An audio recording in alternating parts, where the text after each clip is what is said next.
प्रारब्ध के सभी दर्शकों को मेरा नमस्कार। मेरा नाम है संदीप आर.के. सिंह और आज हमारा सौभाग्य कि आज हमारे साथ हैं श्री अरुण मुखर्जी जी।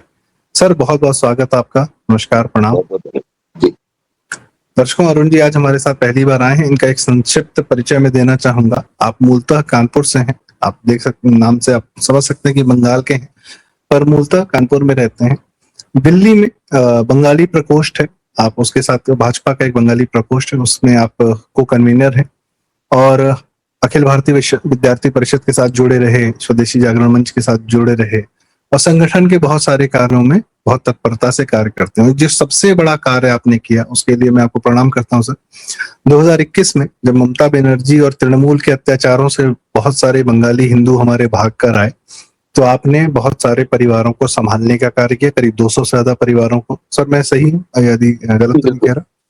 तो 200 से ज्यादा परिवारों को संभालने का, उनकी जीवन वापस से पटरी पर लाने का सर ने यह अद्भुत कार्य किया है। और जाहिर सी बात है कि ऐसे ही लोगों के कारण हमारा समाज भी जो है ना, हिंदू समाज व्यवस्थित रहता है, सुव्यवस्थित रहता है। तो आज हम सर से उनके अनुभव और सर से एक बहुत बड़ी जो हमने पिछले मई से पहले बंगाल क्या था, इतिहास पर तो बहुत बात हुई है, पर मई के बाद बंगाल अब क्या है, क्या वो सांस ले रहा है, क्या है उसकी आकांक्षाएं जग रही हैं, क्या वो अपनी सभ्यता को वापस से पाने का प्रयास कर रहा है।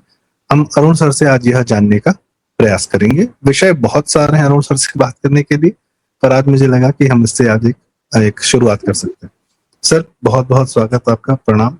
और आपका अनुभव क्या रहा है सर पिछले 2-3 महीने का जो बंगाल है, क्योंकि उससे पहले तो हम देख रहे हैं क्या हो रहा है जी। देखिए, परिवर्तन एक ऐसा आया और ये परिवर्तन वहां की जनता, इसके लिए मैं साधुवाद के पात्र है, क्योंकि यदि जनता ने अपनी हिम्मत नहीं दिखाई होती तो शायद इतना बड़ा परिवर्तन ना आ पाता और पश्चिम बंगाल की जो स्थिति थी बांग्लादेश जैसी बनती जा रही थी वो बन जाता। पर भारतीय जनता पार्टी की सरकार आने के बाद आदरणीय मुख्यमंत्री शुभेंदु अधिकारी दिलीप घोष जी की कड़क मेहनत करके उन्होंने वहां तोलाबाजी, सबसे बड़ा वहां का विषय था तोलाबाजी। कहीं भी कुछ हो, आप बिल्डिंग बना रहे हो, कुछ भी कर रहे हो, तोलाबाजी आपको देना है। आपको कभी भी किसी भी समय पे वो वहां के गुंडों को आप यदि बिना टैक्स दिए कोई फैक्ट्री नहीं चला सकते, कोई काम नहीं चला सकते, इसलिए उद्योग भी वहां से भाग आए थे।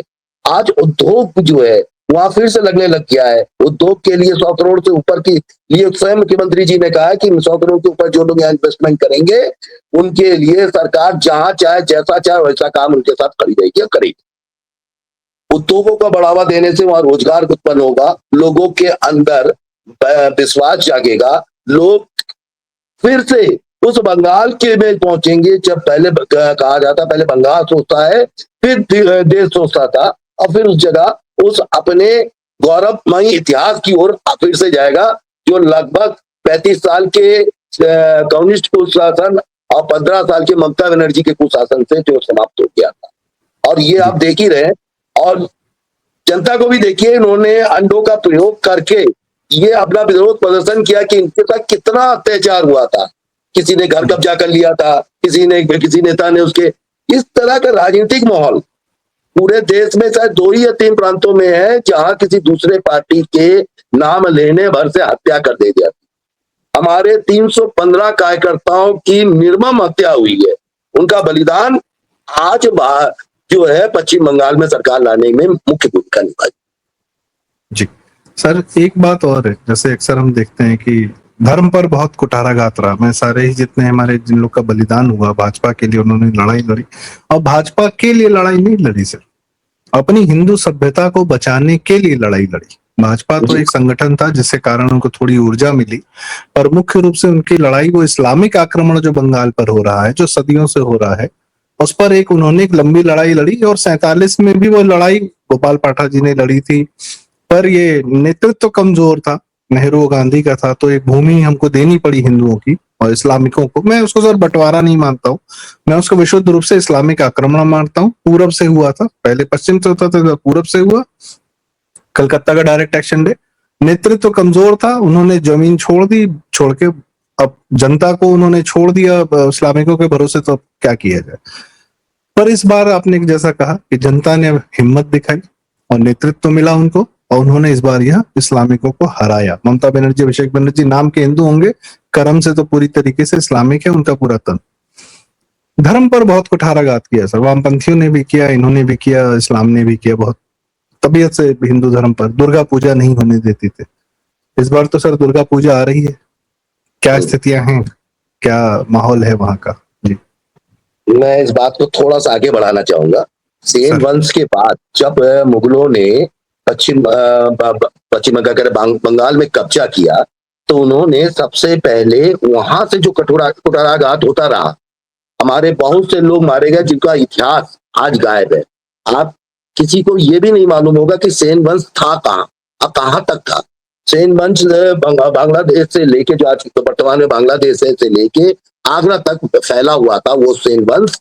और उस सेन वंश के बाद मुगलों ने जिस तरीके से अत्याचार किया, अब वो अत्याचार की कड़ी चलती गई।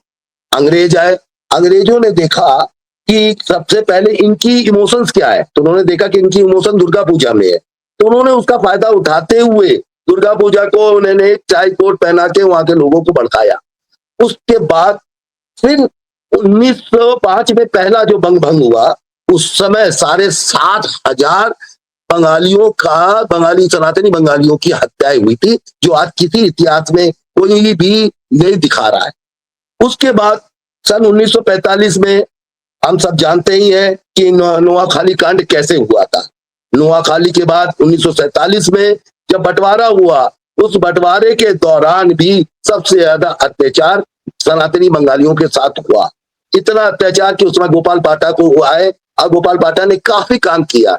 पर दुर्भाग्य देखिए, गोपाल पाटा को पहली बार हमारी सरकार ने इज्जत दी, नहीं तो जिसने पूरे पश्चिम बंगाल में बंगाल में सनातनियों को मारा, उसके नाम से रोड था। आज जब गोपाल पाटा के नाम से रोड आया, तो लोगों ने उसका विरोध करना शुरू कर दिया। ये आप देख सकते हैं कि वहां मानसिकता कैसी है।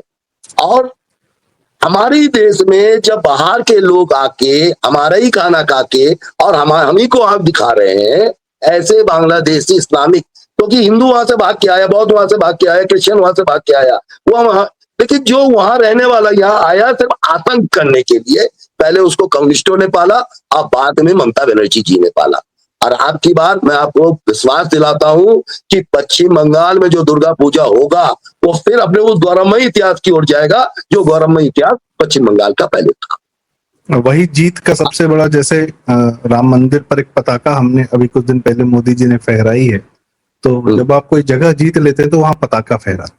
तो दुर्गा पूजा जो होगी इस बार 2026 की बंगाल की, वह भारत की भूमि पर एक हिंदू धर्म की पताका के रूप में देखा जाएगा। दुर्गा पूजा भी होगी, दिवाली भी होगी। मैं देखता हूँ सर, गोपाल पाठक जी की मृत्यु हुई 2005 में।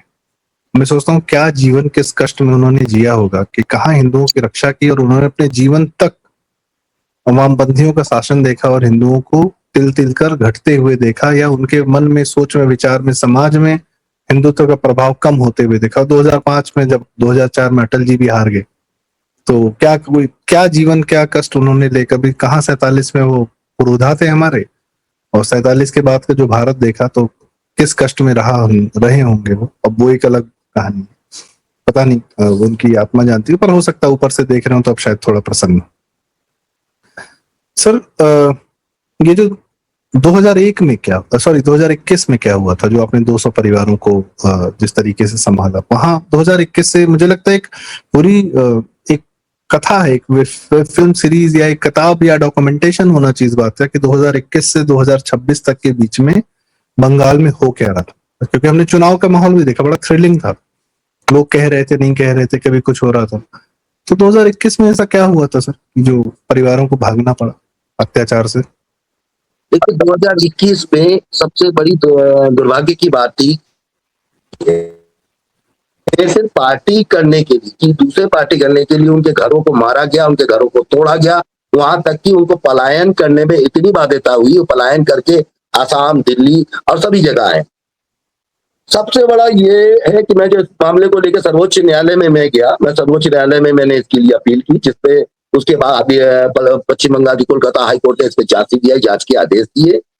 सीबीआई जांच के लिए जो मानव अधिकार आयोग के लोग गए थे, उनको भी मारा गया। फैक्ट चेकिंग कमेटी के मानव अधिकार आयोग के लोग, जिसमें अधिकारी पत्रकार ये सब भी थे, उनका भी सर फोड़ दिया गया। ऐसी गुंडागर्दी कहीं भी किसी प्रदेश में नहीं हुई थी। 2021 में जो लोग यहाँ आए उनको सुरक्षा देना हमारे लिए सबसे बड़ी जिम्मेदारी थी। राष्ट्रीय स्वयंसेवक संघ हम सब ने मिलके एक परिवार के रूप में उनको, चूंकि हमारे परिवार के हैं, जहाँ कहीं के वो रहते हैं हमारे ही परिवार के, उनका हमने सुरक्षा संरक्षा की व्यवस्था की और काम किया। उसके बाद में भी जो लोग गए या जो लोग आसाम से गए उनकी हत्याएं तक हो गई। और कि एक तो सबसे बड़ा दुर्भाग्य का विषय रहा है कि आप एक आदमी को लटका दिया, जैसे हम पिक्चरों में देखते हैं उस तरीके से पिक्चरों की जैसी थी पश्चिम बंगाल में हुई। और इसके कारण एक जन समुदाय जन आक्रोश के रूप में लेता, लेकिन उस जन आक्रोश में भय व्याप्त, उस भय को आदरणीय अमित शाह जी ने खुद रह के उस भय को समाप्त करवाया और पश्चिम बंगाल में सरकार बनी। लेकिन अभी भी 315 कार्यकर्ता की जिनकी हत्याएं निर्मम तरीके से हुई, जिनके घर जला दिए गए, ऐसे सैकड़ों कार्यकर्ताओं का बलिदान हम भारतीय जनता पार्टी को तो मिला ही है, पर उसका अभी भी हमें कानूनी रूप से बदला लेना है और ऐसे लोगों को जेल के शिक्षों के पीछे जाना ही पड़ेगा। सर यह भी सुनने को आया था कि जो हिंदू परिवार 6 महीने बाद 8 महीने बाद वापस जाना चाह रहे थे अपने घरों की तरफ, उनसे पैसे मांगे गए थे। जी, हमारे पास एक मंडल अध्यक्ष थे या और बाली में उनसे 1-1 लाख, किसी का 5 लाख, किसी का 10 लाख रुपए तक वसूली की गई। यही तो तोलाबाजी पश्चिम बंगाल में थी।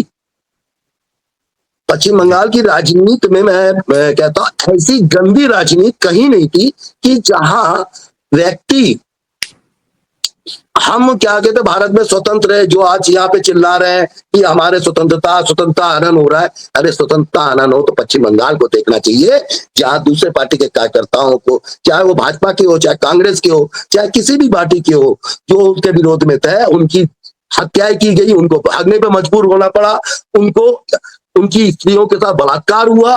और अब समय आ गया है कि ऐसे लोगों को जेल के पीछे से भेजा जाए। जी, इसमें मीडिया का आप कितना योगदान देखते हैं सर? क्योंकि क्या है कि 2021 से 2026 तक जो हिंदुओं पर अत्याचार, 50-60 हजार लोगों को भागना पड़ा। अब पिछले महीने का हम यह व्यवहार देखते हैं कि पुलिस मार खा रही थी, फिर भी जो है, और हिस्ट्री सीटर और आतंक मतलब हत्या के आरोपी ये सब आके जो है पुलिस को मार रहे थे दिल्ली में। उसके बाद भी क्लेम ये है कि भाई पीड़ित तो छात्र है, सो कॉल्ड छात्र तो नहीं थे वो, और जो एक्चुअली में हिंदुओं पे अत्याचार हुआ उसकी मीडिया बात नहीं करता। तो ये मीडिया का दोगलापन बंगाली हिंदुओं के साथ कब से रहा है सर? कैसे आप देखते हैं इसको? पहले से जो अत्याचार बंगाल में हिंदुओं के साथ हुआ है, अगर उसकी कहानी वाकई में मीडिया बताता तो शायद कितने इस्लाम, और ये जो आप कह रहे थे पूरा तोलाबाजी क्या है, तो इस्लामिक व्यवहार है, इस्लाम तो ऐसे ही करता है, जजिया लेता है हर बात पे, तो वही वो कर रहा था।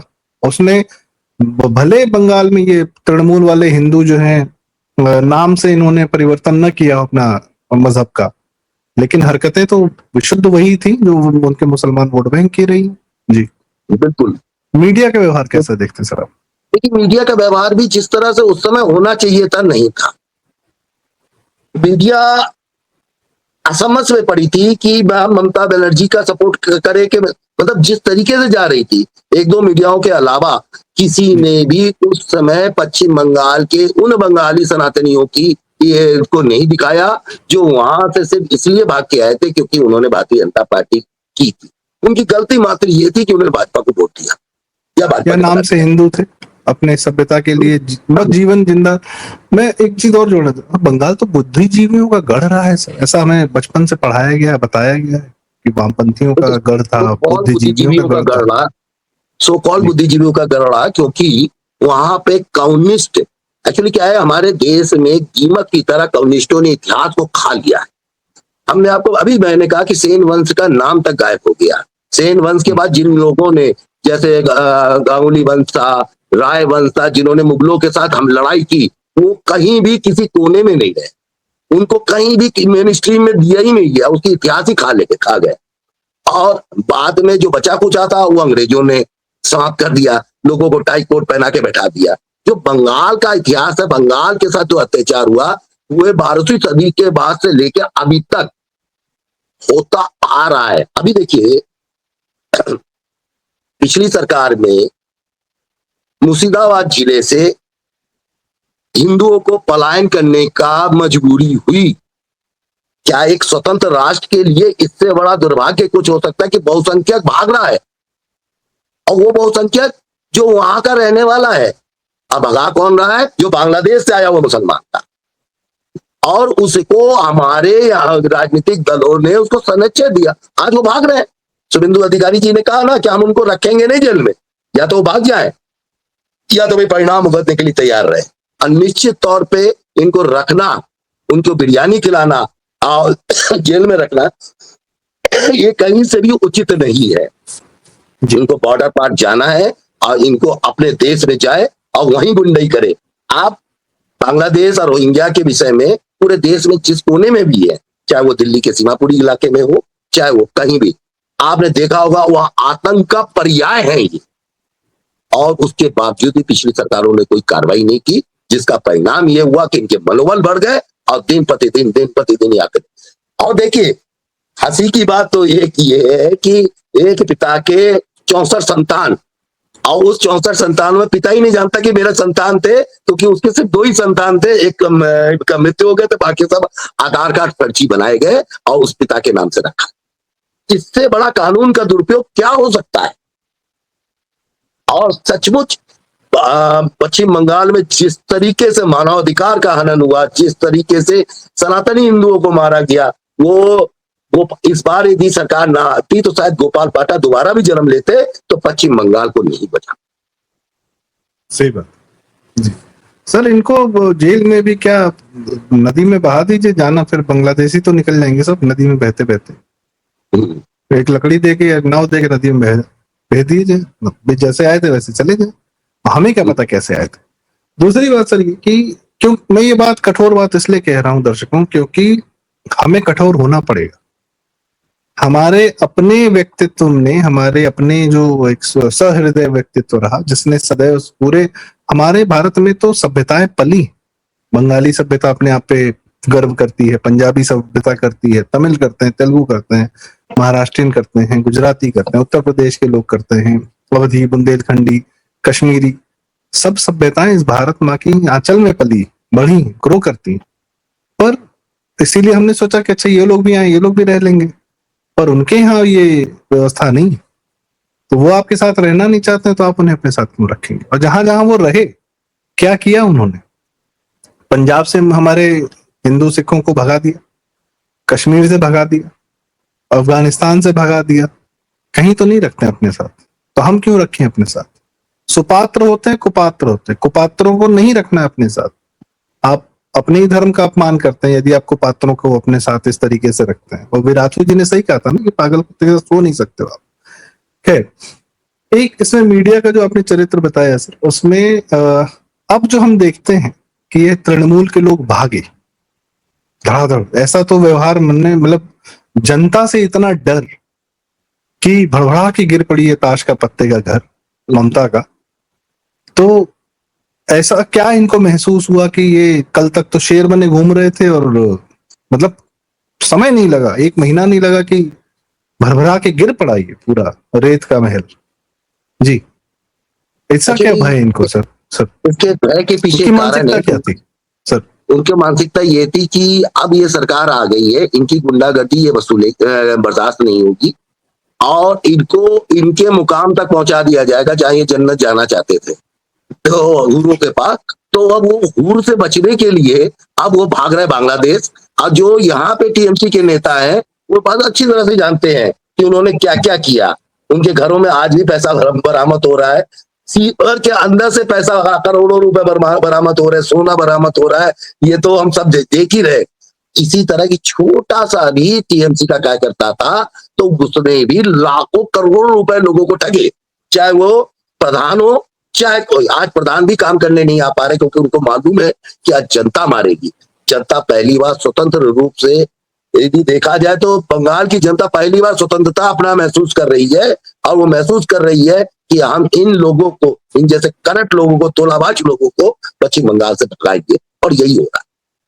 सर एक आखिरी सवाल आपसे, बंगाली जनता वामपंथ के अत्याचार में रही, अंग्रेजों के अत्याचार में रही, इस्लाम के अत्याचार में रही, फिर ममता बनर्जी, तीनों का कॉकटेल थी, इस्लाम का, अंग्रेजों का और वामपंथ का, भयानक कॉकटेल थी, हाल थी। अब क्या बंगाल की सभ्यता को या बंगाल के लोगों के समझ में आ गया कि हिंदुत्व के अंदर ही उनका पालन पोषण हो पाएगा, बच पाएंगे, रह पाएंगे, स्वतंत्र रह पाएंगे, हिंदुत्व की विचारधारा के अंतर्गत है? क्योंकि उन्होंने तो सबके साथ एक्सपेरिमेंट कर लिया ना। बिल्कुल। एक्चुअली क्या था कि पहले लोगों को सेकुलर सेकुलर पार्ट जो पढ़ाया गया था कि लोगों के हम सेकुलर है, लेकिन जब जनता ने देखा कि माता काली का गर्दन लेके जा रहे हैं, जब देखा कि माँ काली के पूजा में दुर्गा पूजा करने के लिए जब विसर्जन का दिन आता है तो मुहर्रम के कारण उसको प्रतिबंधित कर दिया जाता है, तो लोगों के अंदर ये समझ में आ गया कि हम कहाँ जा रहे हैं, हमारा समाज, हमारी ये सभ्यता खत्म होती जा रही। तब सब लोगों ने एकजुट होकर एक तय किया और बंगाली समाज ने तय करके इन्हें जैसे अधर्मी लोगों का, मैं अधर्मी शब्द इसलिए इस्तेमाल कर रहा हूं कि सेकुलर को मैं मानता नहीं, मैं धर्मनिरपेक्षता को मानता नहीं हूँ, पंथ निरपेक्षता को मानता। जो भी हमारे देश में पंथ निरपेक्ष है, हर आदमी हमारे यहाँ रहने का अधिकार है, जो भी यहाँ था, जो 47 के बाद 47 के समय में हमारे यहाँ रह गए या आए बाहर से, लेकिन हम धर्मनिरपेक्ष को मैं व्यक्तिगत रूप से नहीं मानता, क्योंकि जिस देश में धर्म ही ना हो उस देश का सत्यानाश होना तय है, जो अभी 70 सालों में होता। आपने देखा कि किस तरीके से अधर्मी लोगों ने एक मतलब लोगों को किस भीड़ तंत्र ने लोकतंत्र की बार बार हत्या की, और इस भीड़ तंत्र के खिलाफ पहली बार बंगाली समाज आया है, और निश्चित तौर पे अब पश्चिम बंगाल बदल के दिखाएगा। अब 5 साल में पश्चिम बंगाल की प्रगति देखिएगा, व्यापार में, जो औद्योगिक क्षेत्र में थे, जो पढ़ाई के क्षेत्र में थे, पहले 70% में 30% बंगाली परिवार ऐसा होता था जो IAS IPS जज बनता था, पर दुर्भाग्य देखिए आज 2.8% है। और मैं आपको विश्वास दिलाता हूँ इस सरकार के आने के बाद फिर हम 30% से ऊपर जाएंगे नीचे। नहीं, बात आपकी सही है सर। और बंगाली सभ्यता का उर्वर समय जो था वह भी तब था जब वो हिंदुत्व के अंदर था, फिर उसका पतन हुआ इस्लाम के अंतर्गत, अंग्रेजों के अंतर्गत, बंगाल फेमाइन हुआ, फिर उसके बाद उन्होंने जो अत्याचार किया फिर विभाजन करने चले, और इस्लाम बिना अत्याचार के तो फैलता नहीं, इसमें कोई डाउट नहीं। सर सही कह रहे कि हमें वो इतिहास पता नहीं, अब धीरे धीरे पता चलेगा। और कम्युनिस्टों के साथ फिर उन्होंने जो एक्सपेरिमेंट किया वो तो एक अद्भुत है, वहां नक्सलिज्म, नक्सलाइट वो पैदा हुए, नक्सलबाड़ी जैसा शब्द उन्होंने दिया, जो कि इतना सुंदर गांव, इतनी सुंदर जगह। मेरे एक मित्र है सर, वो 92 में नक्सलबाड़ी गए थे, जब वहां चरम चल रहा था नक्सलवाद का। माओवाद को नक्सल बता दिया, माओ का नाम नहीं लेते, जबकि असली में माओवादी थे ये लोग। चाइना का जो माओ था जिसने करोड़ों लोग मार डाले अपनी चाइना के, इन्होंने भी वही मॉडल अपनाया, मरी झापी मैसेकर किया, हमें पता ही नहीं था। आनंद मार्गियों की हत्या की, फिर अशोक कुमार नाइट, सब बहुत सारी ऐसी हत्याएं लोग करते रहे, पता भी नहीं चला। 2021 से 26 की कहानी तो अब धीरे धीरे पता चलेगी आप लोग के माध्यम से। अब वापस से हिंदुत्व की गोद में आए तो चैन की सांस ले पा रहे हैं। पूरे भारत को, कम से कम बंगाल के इस विभीषिका से, बंगाल ने जो पीड़ा झेली है उससे पूरे भारत को समझ जाना चाहिए कि ये पीड़ा नहीं झेलनी है जो हमारे बंगाली भाइयों ने झेली। तो सर बहुत बहुत धन्यवाद, आज आपने हमें समय दिया। दर्शकों, आपकी क्या राय है कमेंट्स में आप हमें जरूर बताएं, और यदि आप जुड़ना चाहें सर के साथ, सर के संगठन के साथ, तो कृपया कमेंट्स में जरूर लिखें। सर का संपर्क हम आपके साथ फिर शेयर करेंगे बाद में, और सर के साथ हम बहुत सारे अन्य विषयों पर, क्योंकि बंगाल हमारे लिए एक ऐसा अनुभव है, उसने जो पीड़ा झेली है वो हमें देखना है, समझना है, जानना है। उनकी पीड़ा हमारी पीड़ा है, बंगाली हिंदुओं की पीड़ा हमारी पीड़ा है, वो हमें समझना पड़ेगा। वो तक कहते हैं ना कि दूसरे के एक्सपीरियंस से सीख लेना चाहिए, उनके एक्सपीरियंस से हमें सीख लेना चाहिए क्या नहीं करना है।